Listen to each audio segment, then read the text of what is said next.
How it is, guys and gals? It's your boy Liam 2020, and today we're talking about stupidity in films. Sometimes it's not like, sometimes it can be good, sometimes it can be bad, but we're gonna be talking about a good kind of stupidity through Dumb and Dumber, which, yeah, I have the double feature with the original from 1994, and then the prequel Dumb and Dumberer when Harry met Lloyd.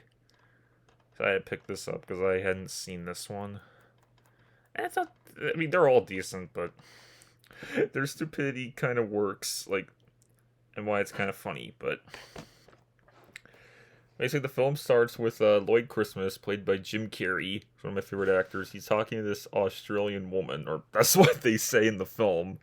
He climbs in the back seat of his limo and asks, "Hey, my driver's lost. You know the quickest way to the airport?" And then the woman tells her the way there, and he's like, "Okay."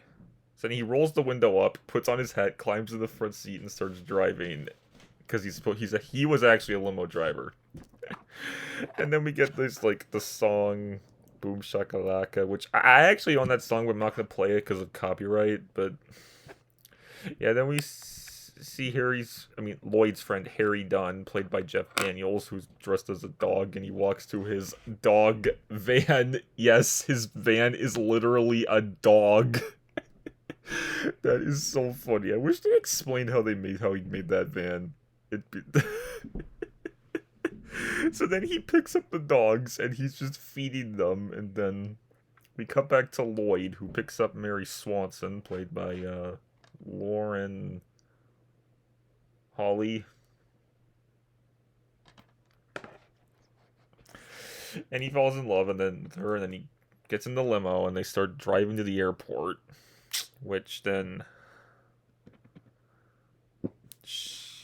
they're driving, and about him and Harry want to open a store, and then they finally arrive at the airport, and Mary gets out of the limo, what's taking her gear, and then as Lloyd drives away, he kind of glances over, and then Mary leaves a briefcase that was supposed to be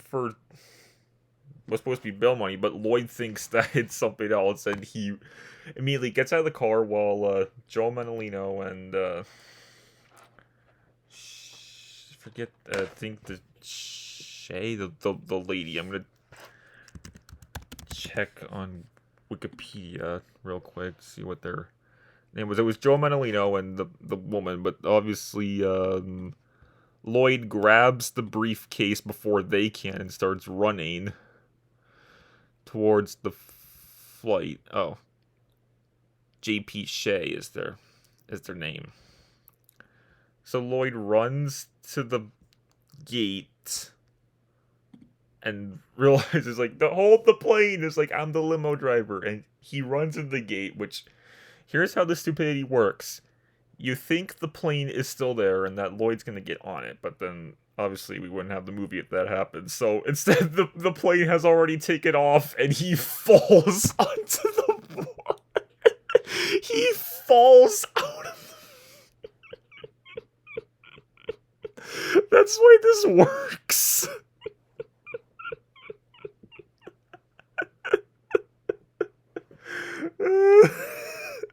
Okay. And he's just grunting there. So then we cut back to Harry, who's driving his dog van, and he goes over a jump ramp, which I've been wanting to pull off that stunt. And then he finally arrives at the dog show, but apparently all the food he bought at that restaurant destroyed the dogs and the van, so he ends up getting fired, which Lloyd also got fired from his job as a limo driver after he fell out of the gate at the airport. They head back to their apartment, and they're just talking this, which Lloyd even brings the briefcase with him. He just takes it everywhere. But then, Shea and Menolino somehow break in. Well, actually, they left because they were at the door. And then they end up killing Harry's pet parakeet, Petey, by decapitating him. So then Harry and Lloyd eventually come back after a while, and they realize, what the hell is happening here? My bird's head fell off. We have no water and food. We're getting out of here. To decide, you know what? We're going to Aspen to return this briefcase. So they get in the dog van and start driving, which... Here's some more stupidity that works. We don't know. We see Lloyd eating a bag of chips, and it's like, where do you get the bag of chips? But then he reveals, oh, this doesn't come out of our travel fund. I raised 25 extra bucks before we left. And we're wondering, where do you get the 25 extra bucks from? Which he reveals that, see, there was this blind kid named Billy who lives in apartment 4C and sits in a wheelchair. Lloyd sold some stuff to him, baseball cards, and also the body of Petey. It's like, oh my god, he sold. We know this is.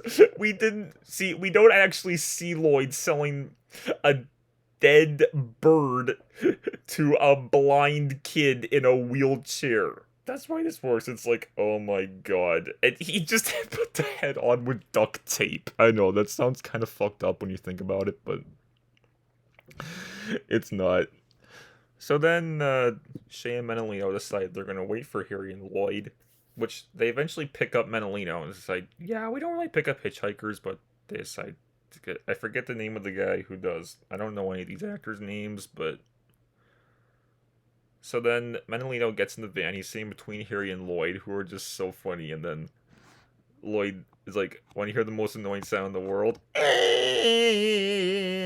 I can't really do it the way Jim Carrey did it in this scene, but yeah. And then they start singing because Menelino wants to listen to the radio after some more shenanigans, which we don't even know these shenanigans are gonna happen. That's why this kind of stuff works. Or plus Jim Carrey can pull off anything. So then they pick up an actual band a little later down the road. And then once they reach the... They make a pit stop at a diner. Well, actually, it was just... Yeah, it's a normal restaurant. They're talking, and then they have some... They're trying to try some ghost peppers, or some sort of hot, spicy peppers. Like, I don't know if it's a habanero or a Carolina Reaper pepper, but...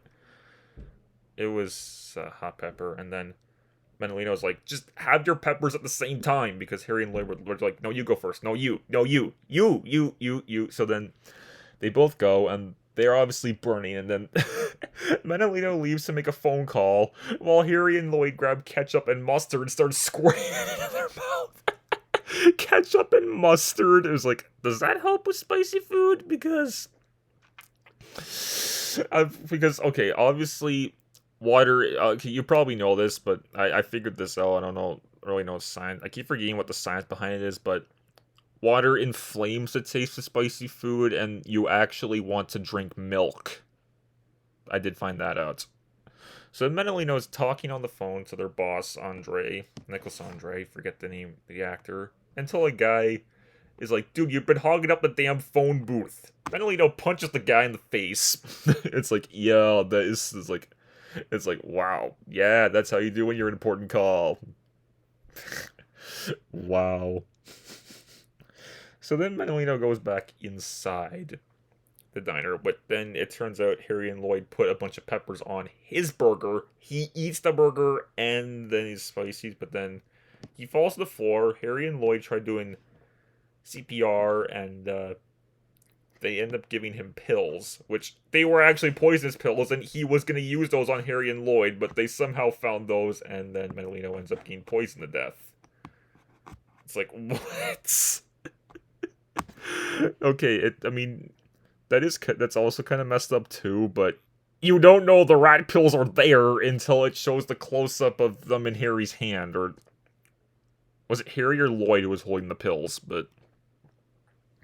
It was either one of them, but they're driving down the road, and then they crash at a hotel in a hot tub. It's like, and Harry's explaining that he met this chick named Freda Felcher, which they actually do show Freda in the second film and even in the prequel, but yeah, explaining like his backstory with her. And then as soon as they leave the hotel, they stop at another diner. Which this one, they're just eating. some food, some burgers, and then Harry ends up knocking over a bottle of salt. And then Lloyd's like, oh fuck, Harry, you spilt the salt. That's not good. And he also made like a flow joke where he's like, you blow some bubbles in my soda. The waitress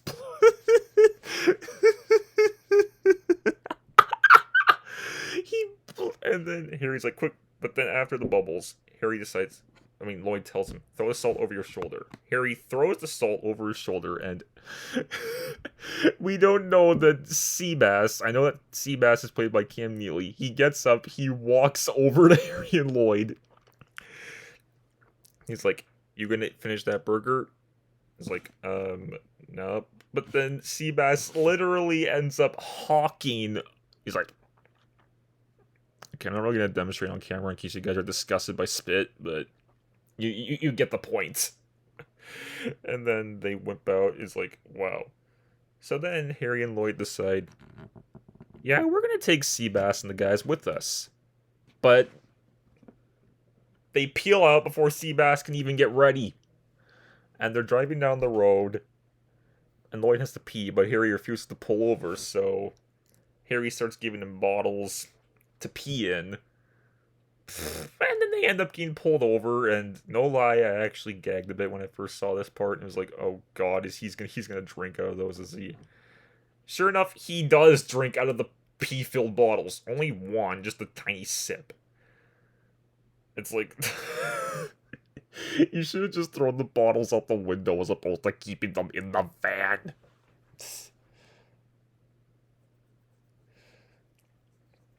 Yeah, it turns out Andre has learned that the briefcase was not at the airport for Menelino and Shay to grab, but it turns out, back at the first diner, they found Menelino's body and they're trying to catch Harry and Lloyd after realizing what happened.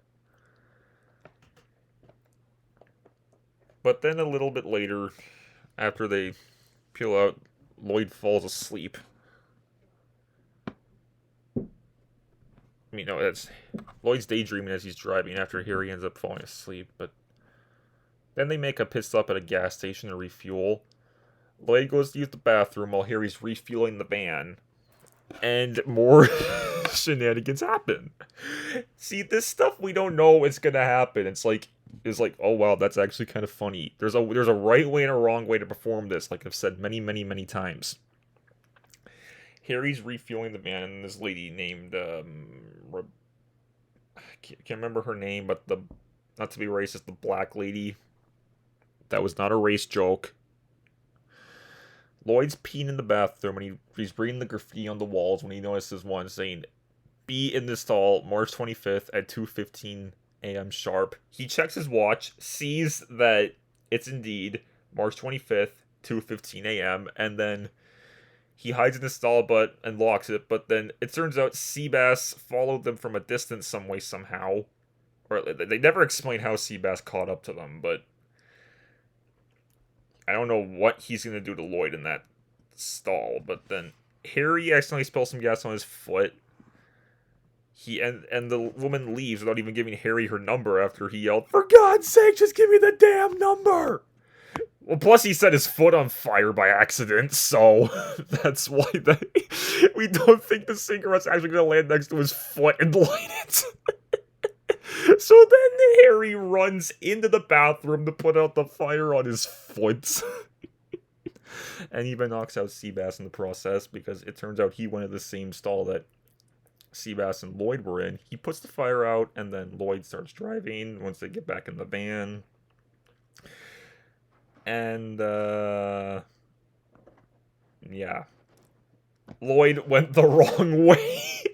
And, of course, Harry's pissed at him for saying, he's like, what the fuck, you went... He's like, Lloyd, you're such a cunt, how could you go the wrong direction? And then he decides to walk home. But then it turns out, I don't know. I don't know exactly where they were or how long it takes for them to get back to Rhode Island from that walking distance. But eventually Lloyd catches up to Harry on a mini bike. He's like, oh yeah, I traded the van for this bike. And then Harry decides, yes, you redeemed yourself. We can finally go to Aspen, return this briefcase.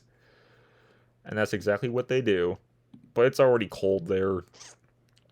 And they find a phone book, but they realize, they're trying to figure out, we can't find Mary anywhere in this phone book.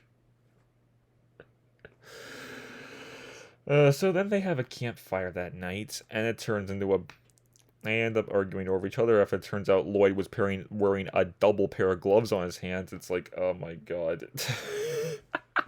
And Harry's about to throw the briefcase away, but then it opens and realize, holy shit, there's money in this thing.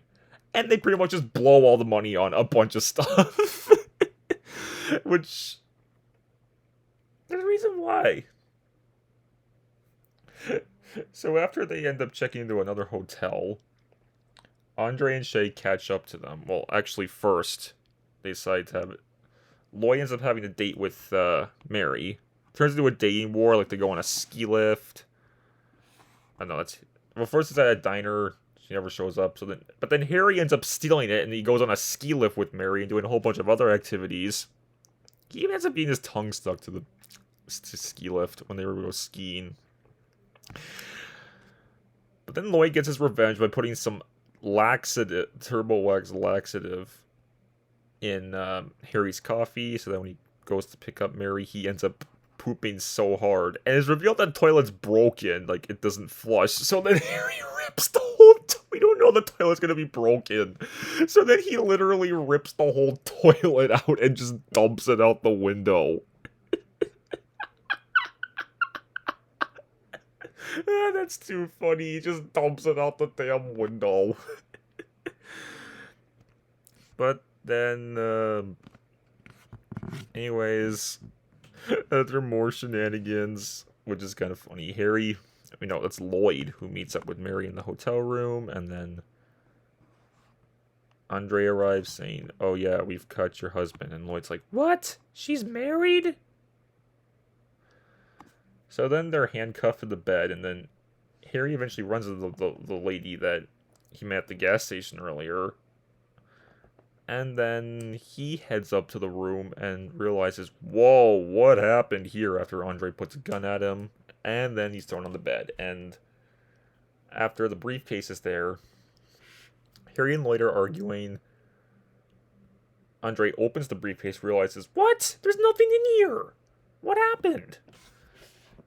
But then he ends up shooting Harry after Lloyd tells him to, which Harry survived the gunshots because he was actually wearing a bulletproof vest on underneath, because when he entered the hotel, they explained what was happening up in the room and they gave it to him.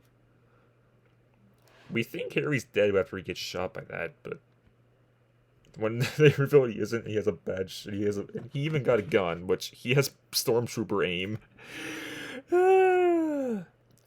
So then Shay and Andre are arrested, and it turns out Mary's husband, Bobby, is alive, which she introduces him to Harry and Lloyd, and they realize that. And then we cut to Shay and Andre are arrested. Harry and Lloyd are walking home because their mini bike broke and they had to compensate all the items they blew with the money, because a bus comes with a bunch of girls in bikinis. And, you could wonder, why didn't they just get on the bus and ride back to Rhode Island there? Which, actually, no, this still kind of works with them getting on it. With them not getting on the bus and just continuing to walk. And then they walk off as the credits start rolling. That's why the stupidity works in this film. It's just gotta come out of nowhere. It's like, oh, he's gonna do this. He's like, oh, he's gonna cross the bridge here. And it's like, nope, there is no bridge. He's just gonna fall. That's why this stupidity works. Unlike all the other stupidity I've compared to in the past, where it's like, oh my god, why would they do this? Or even like in those other movies like Grown Ups, Shark Tale, Tinkerbell, Norm of the North. All those. Yeah, their stupidity works because it's like, oh my god. See, no, this movie totally gets the point of how to do stuff like that properly. That's why this movie's a classic, because Jim Carrey can do anything in this film. Even though, well, then again, Jim Carrey's weakest film so far I've seen is Me, Myself, and Irene. But maybe I'll tackle, I don't know which one. But yeah, that's basically it for this film. How the stupidity works. It's gotta be just come right at you. Like, whoa, that was totally unexpected. Like, or even there was actually an earlier scene when Harry tried to deliver some boxes, but then he locked his wallet in a box, and there was an old lady on a moped who just drove away with the boxes. We don't think Lloyd's gonna actually lock his wallet and personal in there, so that's why that works too. So yeah, that's why. Let me know like what you think on this film. You think it's a classic and how its stupidity works, and maybe I'll tackle the prequel in the second film, explain how the stupidity in those work as well. So yeah, please like, sub, and peace.